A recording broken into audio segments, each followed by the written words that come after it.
BNP senior যুগ্ম মহাসচিব advocate Ruhul Kabir Rizvi বলেছেন, বাংলাদেশ নিয়ে ভারতের মিডিয়া ক্রমাগত মিথ্যাচারে লিপ্ত রয়েছে। বাংলাদেশের ভাবমূর্তি বিনষ্ট করতে তারা উঠে পড়ে লেগেছে বলেও অভিযোগ করেছেন তিনি।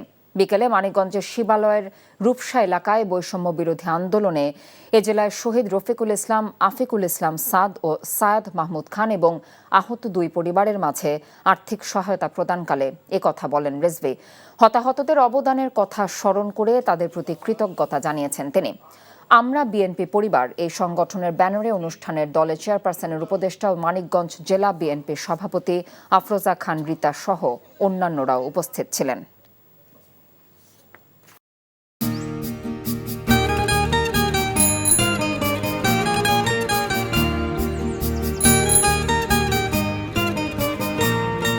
শুনেন, পুরুষ মানুষ তো এভাবে ভয় পেলে চলে না, মুখে সাহস রাখতে হয়।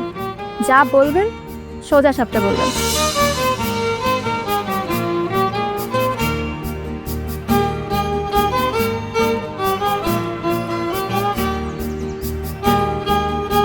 তো এই শীতে যে শীতের কাপড় ছড়ে আসছো, এটা কি ঠিক আছে?